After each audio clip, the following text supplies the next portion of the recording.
Good morning everyone, welcome back to my channel. তোমাদের ব্লগিফাই পাপের লাইফস্টাইলে অনেক অনেক স্বাগত। এই দেখো আমাদের দার্জিলিংয়ের সেকেন্ড দিন, আর এটাই হচ্ছে লাস্ট দিন। আমরা এখানেই আজকে লাস্ট থেকে তারপর আমাদের কালকে ট্রেন আছে। আর এই দেখো কাঞ্চনজঙ্ঘা আমাদের একদম হোটেলের মানে আমাদের ব্যালকনি থেকে একদম দেখা যাচ্ছে হোটেলের। আর এই দাঁড়িয়ে দাঁড়িয়ে চা খাচ্ছিলাম আর এখানে একটুখানি দেখছিলাম, এত সুন্দর লাগছে, মনে হচ্ছিল এর থেকে ভালো গুড মর্নিং আর হতেই পারে না। ঘুম থেকে উঠে দরজা খুলেই দেখছি কাঞ্চনজঙ্ঘা পুরো সামনে, এই দেখো ব্যালকনি থেকে দেখা যাচ্ছিল। তারপর আমরা সবাই মিলে টিফিন করে এবার বেরিয়ে পড়েছি ঘুরতে। এই দেখো আমাদের আজকে প্রথম স্পট হচ্ছে পিস প্যাগোডা। তো চলে এসেছি এর সামনে, তো চলো গিয়ে দেখি কেমন জায়গাটা দেখে তো মনেই হচ্ছে খুব সুন্দর আর খুব শান্তির জায়গা, খুব মানে একটা গিয়ে ভালো লাগছিল, একদম চারিদিকে সবুজ আর এই যে সাদা, বাট খুব ভালো লাগছিল। এই দেখো চলো উঠে তোমাদের দেখাচ্ছি। আর সামনে এখানে একটা কি মন্দির না কি একটা জাপানিজ কি আছে, তারপর হচ্ছে ওপরে হচ্ছে পিস প্যাগোডা, ওর ওপরে উঠতে হবে।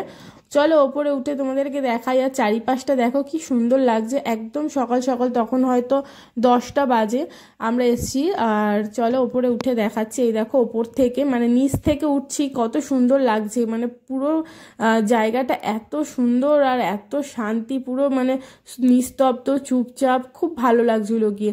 আর ফাইনালি আমরা ওপরে উঠেও গেছি। আর উঠে দেখো আর জায়গাটা কি ভালো লাগছে, অনেক লোক চলে এসছে আর অনেক লোক এখানে আছেও। আমি আর ওপরে গেলাম না, আমার বান্ধবী ওরা সবাই গেছিল, আমি আর উপরে উঠিনি সকালবেলা, আর ভালো লাগছিল না।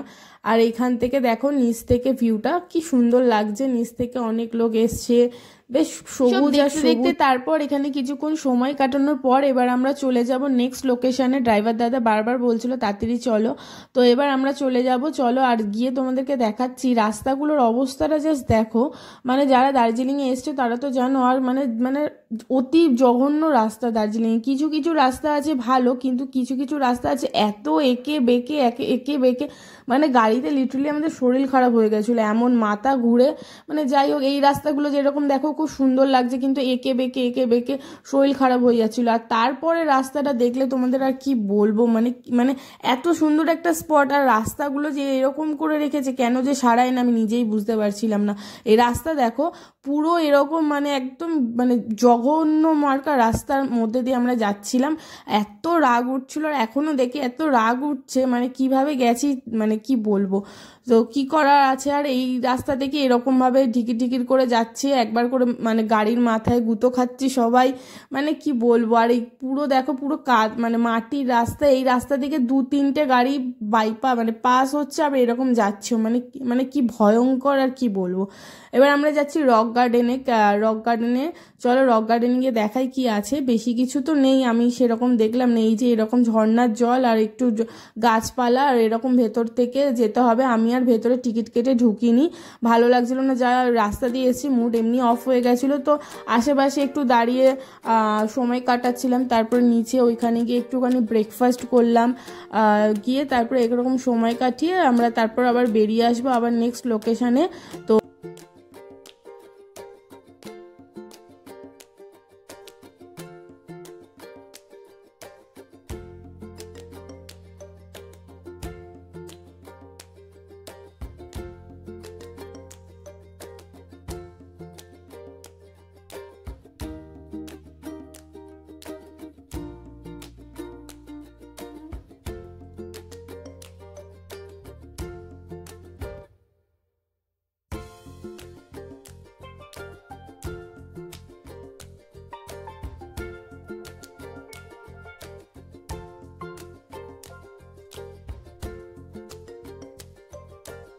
আমরা চলে গেছিলাম টি গার্ডেনে, এখানে গাড়িটা দাঁড় করালো দাদা। আর এই জায়গাটা এসে এত ভালো লাগছিল কি বলবো, মানে যেতে ইচ্ছা করছিল না, এত সুন্দর জায়গা, এত ফাঁকা নিরিবিলি, আর পুরো চা বাগান দেখো নিচ থেকে, অপূর্ব লাগছিল, অপূর্ব। চোখে না দেখলে মানে ক্যামেরায় কতটা ক্যাপচার হয়েছে আমি জানি না, মানে চোখে না দেখলে মানে বিশ্বাস করবে না, এত সুন্দর। দেখো পাহাড়ের নিচে এরকম পুরো চা বাগান, কি সুন্দর লাগছিল। ওখানে তো আমি মানে ওখানে বসেই ছিলাম, এত মানে ভিডিও করব কি, এত ভালো লাগছিল, সেরকম হাওয়া দিচ্ছিল, রোদ উঠেছিল, মানে একটা অপূর্ব দৃশ্য। দেখো তোমরা, যতটা আমি ক্যাপচার করতে পেরেছি তোমাদেরকে দেখাচ্ছি, দেখো কত সুন্দর লাগছে চা বাগানটা।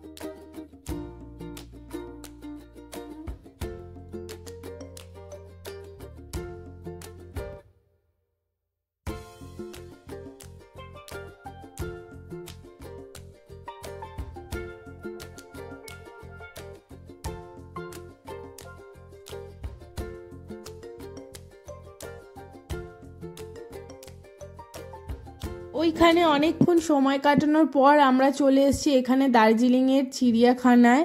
এই চিড়িয়াখানাটা এখানে খুব ফেমাস, আর এখানে এসে লাইনে দাঁড়িয়ে পড়েছি, দেখতে পাচ্ছ, টিকিট কাটার জন্য। আর এখানে দেখলাম বেশ অনেক ভিড় হয়েছে, তখন 3টে বাজে, না 2:30 কি 2:30 বাজে, খুবই ভিড় হয়েছে। আর এসছি এখানে আমি বাঘ ভাল্লুক দেখতে, না বাঘ ভাল্লুক দেখতে তো আমি আলিপুর চিড়িয়াখানায়ও দেখতে পারবো। এখানে আমি এসছি মেন হচ্ছে এই যে ড্রেসটা পরে ছবি তোলার জন্য। এই ড্রেসটা পরে, এই পাহাড়ি ড্রেসটা পরে আমার ছবি তোলার ছিল, তাই জন্য আমি এখানে এসেছি, টিকিট কেটে ঢুকেছি। আর তো তারপরে এসেই যখন গেছি তো তারপরে ভাবলাম যে পুরোটা দেখেই নি। আগের বার যখন এসেছিলাম আমি এইখানে ছবিটা তুলেছি, কিন্তু আমি পুরোটা ঘুরিনি। তো এসছি, ভাবলাম যে এসে ছবিটা তুলবো, তো একটু টিকিট কেটে এসেছি, তো আমি পুরোটা ঘুরে নিই। চলো তোমাদেরকেও দেখাচ্ছি পুরোটা ঘুরে চিড়িয়াখানায় কি কি আছে এখানে দার্জিলিংয়ে। তো সবার প্রথমে এখানে দেখে নিলাম একজন শুয়ে আছে, কে বলো তো, একটু কমেন্ট করে আমাকে জানিও যদি দেখে তোমরা বুঝতে পারো। তো চলে, এই যে এখান থেকে যাচ্ছে আর ওখান থেকে বেরোবে, কাকে দেখলাম বাঘ মামাকে এখান থেকে ওই পার ঘুরে বেড়াচ্ছে। আর দেখার পর তারপরে আরও কি কি আছে দেখার জন্য আমরা উপরে উঠে যাচ্ছি, দেখছিলাম কি কি। আর এই একটাই মানে নিচ থেকে ওপরে উঠতে হবে, উঠতে উঠতেই হাঁপিয়ে যাচ্ছিলাম। আর ওপরে একটা ক্যান্টিনও ছিল খাওয়ার জন্য, কিন্তু আমরা খাইনি। আমরা আজকে ভেবেছিলাম একটা স্পেশাল জায়গায় খাবো, সেটা তোমাদেরকে দেখাবো একটু পরে গিয়ে। উপরে উঠতে উঠতে হাঁপিয়ে গেছি একদম। এখানে আরো কটা জিনিস দেখার আছে। এখানে দেখো অনেকগুলো চিতাবাঘ ছিল, দেখতে ভালো লাগছিল। ইয়াক ছিল, তারপরে বন্য হরিণ ছিল। এই দেখো এখানে চিতাবাঘ একটা, আরো 3টে ওখানে খেলা করছে, ওরা বেশ ভাল লাগছিল। তো তারপর এখান থেকে দেখতে দেখতে উঠতে উঠতে তারপরে দেখতে পারবো দেখো বন্য হরিণ, আর মাথার ওপরে বেশ মোটা মোটা শিং, আর বেশ ভাল লাগছিল ওদেরকে দেখতে। আর এখানে চিতাবাঘগুলো খেলা করছে। আর এই দেখো বন্য হরিণ 2টো ছিল, ওই একটা আর এই একটা, এই দেখো বসে আছে পেছন ফিরে। তারপর আবার একটু ওপরে উঠে দেখতে পেলাম ইয়াক, ওদেরকেও বেশ ভালো লাগছিল। ওদের সিকিমে দেখে এসেছিলাম, চড়ার তো সাহস হয়নি, তো এখানে দেখলাম সামনে থেকে, ভাল লাগছিল। ওখানেও সামনে থেকে দেখেছি। তো দেখার পর এবার চলে যাব, চলো রেস্টুরেন্টে, খুব খিদে পেয়ে গেছে এখান থেকে বেরিয়ে। তো চলে এসেছি ফেমাস এখানে কুঙ্গা রেস্টুরেন্টে। খুব ইচ্ছে ছিল দার্জিলিংয়ে আসবো, কুঙ্গাতে খাবো, মোমো খাবো, খুব ইচ্ছে ছিল। রেস্টুরেন্টটা খুবই ফেমাস সোশ্যাল মিডিয়াতে, তাই জন্য ভেবেই রেখেছিলাম দার্জিলিং আসলে এখানে আমি খাবো। তারপরে নিয়ে নিয়েছিলাম অনেক লাইনের পর, 1 ঘন্টা লাইনে দাঁড়িয়ে আমরা নিয়ে নিয়েছি দেখো চিলি চিকেন আর ফ্রাইড রাইস। এখানে চিলি চিকেনটা না একটু অন্য স্টাইলেই বানানো, বোলের মধ্যে দিয়েছে। ফ্রাইড রাইসটার চালটাও অন্য রকমের, অন্য ফ্লেভার, কিন্তু খুব ভালো লাগছিল খেতে। দুপুরবেলা তো খুব খিদে পেয়েছিল, দুপুর বলতে কি 4টে বেজে গেছিলো খেতে খেতে লাইনে দাঁড়িয়ে। আর এখানে এই মোমোটা খাবার জন্য এসেছিলাম। মোমোটা জাস্ট অসাম খেতে, চিকেন চিজ মোমো, মানে মুখে দিতে দিতেই পুরো গলে গেছে। আর এখানে আমি দেখো খাচ্ছিলাম হচ্ছে ফ্রাইড রাইস আর চিলি চিকেন, একটু টেস্ট করে।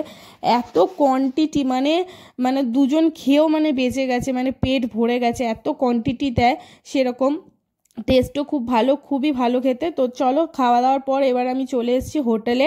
আর হোটেলে এসে ভাবলাম যে তোমাদেরকে ছোট্ট করে হোটেল ট্যুরটা দিয়ে দিই। এই দেখো রুম ট্যুরটা খুব সুন্দর ছিল। রুমটা আমাদের রুমের সামনেই একদম ব্যালকনি ছিল, আর ব্যালকনির সামনে থেকে পুরো দার্জিলিং মেলটা, মানে দার্জিলিং শহরটা পুরো দেখা যাচ্ছিল। দেখো কি ভাল লাগছিল দেখতে। আর দার্জিলিংয়ে ভর্তি বাড়ি। হ্যাঁ, তো এইসব দেখার পর এবার আমরা আবার বিকালবেলা বেরিয়ে গেলাম, কারণ আজকে আমাদের লাস্ট ডে দার্জিলিংয়ে। তো আমরা এখানে একটু শপিং করব, সবার জন্য কেনাকাটা করব আজকে, করে তারপর আমরা ডিনার করে শুয়ে পড়বো। কালকে আমাদের ভোরবেলা বেরিয়ে যাব, কারণ আমাদের ট্রেন আছে। তো এখানে চলে এসেছি দেখো দার্জিলিংয়ের এখানে মার্কেটটার নাম হচ্ছে কি মার্কেটটা আমি ভুলে যাচ্ছি এখন।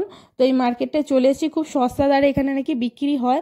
তো আমরা সব দেখছিলাম, গিফট আইটেম অনেক কিছুই দেখছিলাম, অনেক সুন্দর সুন্দর জিনিস পাওয়া যাচ্ছিলো, সেরকম দামও ছিল বেশ। আমরা ছাতা দেখছিলাম, এখানে অনেক সব দেখছি। দেখার পর ওখান থেকে কিছু কেনাকাটি করার পর এবার আমরা চলে যাব জ্যাকেটের দোকানে। এখানে জ্যাকেটের জন্য দাম দর করছিল, অনেকটা দাম বলছিল, কিন্তু পছন্দ হয়েছিল। তো জ্যাকেটটা কেনার পর এবার এখান থেকে চলে যাব জুতোর দোকানেও, দেখলাম জুতো কিনতে ঢুকেছে। এখানে জুতোর দামগুলো বেশ রিজনেবল প্রাইস ছিল, তো একটু জিজ্ঞাসা করছিল। তারপর জুতোর দোকান থেকে এবার কেনাকাটি করে এবার আমরা চলে যাব একটা সোয়েটার আর শালের দোকানে। ওখানে অনেক সুন্দর সুন্দর ভ্যারাইটিস ছিল, সোয়েটার, শাল, আরও সুন্দর সুন্দর। ওখান থেকে অনেক শাল, সোয়েটার অনেক কিছু কিনে নিয়েছি। আর এখানে দেখছিল এগুলো একটা বাচ্চারই জন্য কিনছিলাম। দেখার পর এবার ওখান থেকে কেনাকাটি হয়ে গেছে সবার জন্য।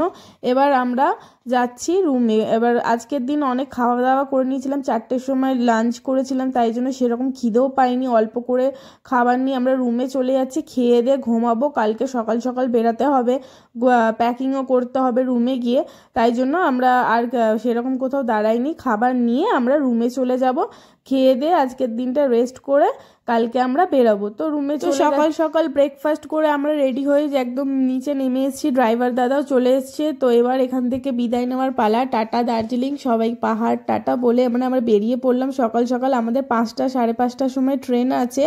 আমরা এখান থেকে তাড়াতাড়ি 11টার মধ্যেই বেরিয়ে পড়েছি। রাস্তায় হালকা কিছু খাবো, দেন একদম পুরো শিলিগুড়ি নিয়ে চলে যাবে দাদা। তো এই দেখো বলতে বলতে আমরা শিলিগুড়িতে পৌঁছেও গেছি। আর এবার এখানে এসে রাস্তায় সেরকম কিছু খাইনি, হালকা ফুলকাই খেয়েছিলাম। আর সবাই ঘুমাতে ঘুমাতেই গাড়িতে এসেছি সারা পুরো 3-4 ঘন্টা জার্নিটায়।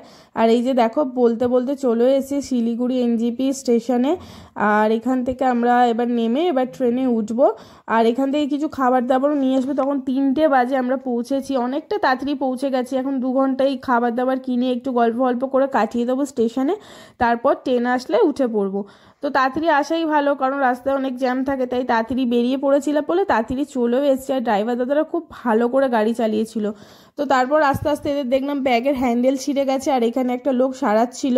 তো ওরা ব্যাগের হ্যান্ডেলটা সারাচ্ছিল, আর আমি দেখছি দেখো অনেক লোক, তখন দশমী ছিল, আমরা যেদিনকার বাড়ি ফিরছি, তো অনেক লোক বাড়ি ফিরছে সেদিনকার, মানে অনেকে পুজোর ছুটিতে ঘুরতে এসেছিলো, সবাই দশমীতে বাড়ি ফিরে যাচ্ছে। আর বলতে বলতে ট্রেনও এসে গেছিলো, আমরা ট্রেনে উঠেও গেছি। আর এরপর ট্রেন ছেড়ে দেবে। আমরা ট্রেনে সেরকম কিছু করিনি, খাওয়া দাবার কিনে এনেছিলাম বাইরে থেকে, খেয়ে দিয়ে আমরা ঘুমিয়ে পড়বো। আর একদম কাল 5টার সময় ট্রেন আমাদেরকে নামিয়ে দেবে হাওড়ায়। তো আর কিছুই করার নেই, তো এবার খেয়ে দিয়ে এবার ঘুমিয়ে পড়বো। এই যে ট্রেন ছেড়েও দিয়েছে, আর সবাই খুব ক্লান্ত, আর বাড়ি যাওয়ার জন্য সবাই খুব এক্সাইটমেন্ট, মানে বাড়িতে গিয়ে পুজো দেখবো।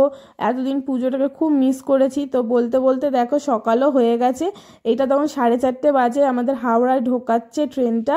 আর এই যে আমরা রেডি ফেডি হয়ে একদম ব্যাগপত্র নিয়ে বসে আছি, মানে ট্রেনটা নামালে এবার আমরা নেমে যাবো। হাওড়ায় এসে দেখলাম দেখো এখানে তখন পুজোর মানে লাইটও খোলেনি, এত মনে ভালো লাগছিল, মানে কখন বাড়ি যাব এটাই শুধু ভাবছিলাম। তো বলতে বলতে আজকের ব্লগটা এখানেই শেষ করলাম। আর এটা পাহাড়ের জার্নিটা তোমাদের সাথে কেমন লাগলো ব্লগগুলো জানিও। টাটা।